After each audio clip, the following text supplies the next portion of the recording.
Supreme court ಒಳ ಮೀಸಲಾತಿ ಸಿಗಬೇಕು ಎಂದು ಆದೇಶ ನೀಡಿ 1 ವರ್ಷ ಕಳೆದರೂ ವಿಳಂಬ ನೀತಿ ಅನುಸರಿಸುತ್ತಿರುವ ಸಿದ್ದರಾಮಯ್ಯ ಹೀಗಂತ ಉಡುಚಪ್ಪ ಹಳ್ಳಿಕೇರಿ ಹೇಳಿಕೆಯನ್ನ ನೀಡಿದರು.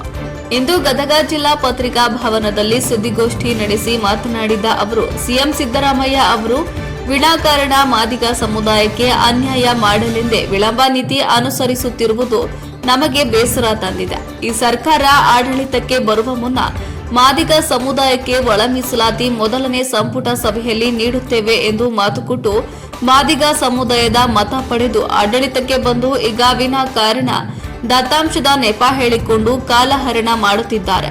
ಅದು ಮಾದಿಗ ಸಮುದಾಯಕ್ಕೆ ಅನ್ಯಾಯ ಮಾಡುತ್ತಿದ್ದು ನಮಗೆ ಬೇಸರ ತಂದಿದೆ.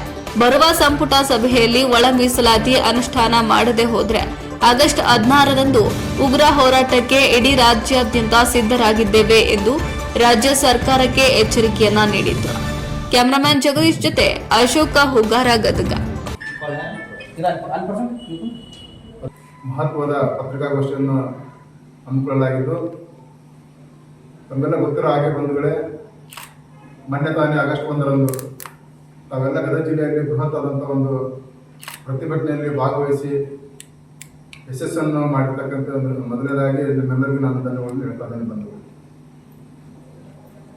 ಬಂದು ತಮಗೆಲ್ಲ ಗೊತ್ತಿರೋ ಹಾಗೆ ಆಗಸ್ಟ್ 1ರಂದು ಸುಪ್ರೀಂ ಕೋರ್ಟ್ 2024ರಂದು ಏನು ಹೈಕೋರ್ಟ್ ಸುಪ್ರೀಂ ಕೋರ್ಟಿನ ನ್ಯಾಯಮೂರ್ತಿಗಳು ಒಳ ಮೀಸಲಾತಿಗಾಗಿ ಒಂದು ಆದೇಶವನ್ನು ನೀಡಿತ್ತು. ಈ ಆದೇಶದ ಅನುಗುಣವಾಗಿ ಆಯಾ ರಾಜ್ಯದ ಎಲ್ಲ ಒಂದು ಒಳ ಮೀಸಲಾತಿಯನ್ನು ಆಯಾ ರಾಜ್ಯಕ್ಕೆ ಒಂದು ಒಳ ಮೀಸಲಾತಿಯನ್ನು ಮಾಡಬೇಕಂತ ತಮಗೆಲ್ಲ ಇದು ಗೊತ್ತಿರತಕ್ಕಂಥ ವಿಷಯಗಳು. ಅದೇ ರೀತಿಯಾಗಿ ಒಂದು ಹರಿಯಾಣ ಆಗಿರ್ಬೋದು, ಪಂಜಾಬ್ನಲ್ಲಿ ಆಗಿರ್ಬೋದು, ಪಕ್ಕದ ತೆಲಂಗಾಣ ಆಗಿರ್ಬೋದು, ಇವತ್ತು 1 ವರ್ಷ ಆದರೂ ಕೂಡ ಆಗಸ್ಟ್ 1 ಆದರೂ ಕೂಡ ಇವತ್ತು ಸರ್ಕಾರ ಒಂದು ಕಡೆ ದತ್ತಾಂಶ ಕೇಳಿತು, ದತ್ತಾಂಶಗಳು ಕೊಟ್ಟಿತು ಮತ್ತು ಒಂದು ಸ್ಪೆಷಲ್ ಆಗಿ ಒಂದು HN ನಾಗಮೋಹನ್ ದಾಸ್ ವರದಿಯನ್ನು ಕಮಿಷನ್ ಆಯೋಗವನ್ನು ಮಾಡ್ತು.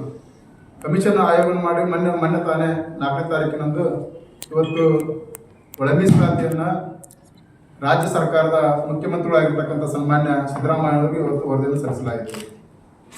ಇವತ್ತು 1994ರಿಂದ ಇಲ್ಲಿವರೆಗೂ ಕೂಡ ಈ ಒಂದು ಒಳ ಮೀಸಲಾತಿಗಾಗಿ ಇವತ್ತು HN ನಾಗಮೋಹನ್ ದಾಸ್ ವರದಿ ಆಗಿರ್ಬೋದು, ಸದಾಶಿವ ಆಗಿರ್ಬೋದು ಮತ್ತು US ಮಳ್ಳಿಮಠವರಾಗಿರ್ಬೋದು ಮತ್ತು ಏನು ಹಿಂದೆ ಕಳೆದ ಸರ್ಕಾರ ಇರತಕ್ಕಂಥ ಮಾಧುಸ್ವಾಮಿ ವರದಿಯನ್ನಾಗಿರ್ಬೋದು, ಇವತ್ತು ವರದಿ ಪ್ರಕಾರ ನಾವು ಹೇಳ್ತಾ ಇದ್ದಂದ್ರೆ ತಮಗೆಲ್ಲ ಗೊತ್ತಿರೋ ಹಾಗೆ ಇಡೀ ರಾಜ್ಯದಲ್ಲಿ ನಾವು ವರದಿಯನ್ನು ತಯಾರು ಮಾಡಿದ್ದಲ್ಲ, ಸರ್ಕಾರ ವರದಿಯನ್ನು ತಯಾರು ಮಾಡಿದೆ. ಇವತ್ತು ನಾಗಮೋದ ವರದಿಯನ್ನು ನೋಡಿದರೆ ಇವತ್ತು ಬಹಳ ಸ್ಪಷ್ಟವಾಗಿದೆ. ನಾವು ಅಂಕಿ ಸಂಖ್ಯೆ ಜನಗಣತಿ ಅನುಗುಣವಾಗಿ ಇವತ್ತು ಆಯಾ ರಾಜ್ಯ ನಿರಂತರವಾಗಿ ಮಾದಿಗರನ್ನ ಒಂದು ರೀತಿ ಶೋಷಣೆಗೊಳಪಡಿಸ್ತಾ ಬರ್ತಾರೆ. ಒಂದು ಕಡೆ ಕಾನೂನಿನ ತೊಡಕನ್ನು ಹೇಳಿಕೊಂಡು ಮೊನ್ನೆ ಉಡುಚಪ್ಪನ ಹೇಳಿದಂಗ ದತ್ತಾಂಶಗಳ ನೆಪದಲ್ಲಿ ಕಾಲಹರಣ ಮಾಡಿಕೊಂಡು 2 ವರ್ಷ ಗತಿಸ್ತು ಈ ಸರ್ಕಾರ ಬಂದು. ತಾವು ಹೇಳಿದ್ರು ತಮ್ಮ ಪ್ರಣಾಳಿಕೆಯಲ್ಲಿ ನಮ್ಮ ಸರ್ಕಾರ ಬಂದು ಮೊದಲನೇ ಸಚಿವ ಸಂಪುಟದಲ್ಲಿನೇ ನಾವು ಜಾರಿಗೊಳಿಸ್ತೀವಿ ಅಂತಕ್ಕಂಥ ಸುಳ್ಳನ್ನು ಹೇಳಿದ್ರು. ಮೊದಲನೇ ಸಚಿವ ಸಂಪುಟದಲ್ಲಿ ನಾವು ಜಾರಿಗೊಳಿಸ್ತೀವಿ ಅಂತಕ್ಕಂಥ ಸುಳ್ಳನ್ನೇ ಹೇಳಿ ಮಾದಿಗರ ಮತಗಳನ್ನು ಪಡೆದು ರಾಜ್ಯಭಾರವನ್ನು ಮಾಡ್ತಾ ಇದ್ದಾರೆ ವಿನಃ ಮಾದಿಗರ ಕಷ್ಟ ಸುಖಗಳಿಗೆ ಸ್ಪಂದನೆ ಕೊಡ್ತಕ್ಕಂಥದ್ದನ್ನು ಈ ಸರ್ಕಾರಗಳು ಮಾಡ್ತವೆ. ವಿನಾಕಾರಣ ಕಾಲಹರಣ ಮಾಡ್ತವೆ. ಇವತ್ತು ಸರ್ಕಾರಗಳೇ ರಚನೆ ಮಾಡಿರ್ತಕ್ಕಂಥ ಆಯೋಗಗಳು ಒಂದು ಕಡೆ ಹೇಳ್ತವೆ. ಮೊನ್ನೆ ಸದಾಶಿವರವ್ರ ವರದಿ ಆಗಿರ್ಬೋದು, ನಾಗಮೋಹನ್ ದಾಸ್ ಅವರ ವರದಿ ಆಗಿರ್ಬೋದು, ಇವೆಲ್ಲ ವರದಿಗಳು ಕೂಡ ಮಾದಿಗರು ಬಹುಸಂಖ್ಯೆಯಲ್ಲಿ ಇದ್ದೀವಿ ಅಂತಕ್ಕಂಥದ್ದನ್ನ ಸ್ಪಷ್ಟವಾಗಿ ಹೇಳಿದರು. ಸರ್ಕಾರಕ್ಕೆ ಎಲ್ಲೋ ಒಂದ್ ಕಡೆ ನಮ್ಗೆ ಸರ್ಕಾರದ ಮೇಲೆ ಸಂಶಯ ಬರುವುದೇನಂತ ಹೇಳಿದ್ರೆ, ಎಲ್ಲೋ ಒಂದ್ ಕಡೆ ನಿಂತು ಕೆಲವರನ್ನ ಮುಂದೆ ಬಿಟ್ಟು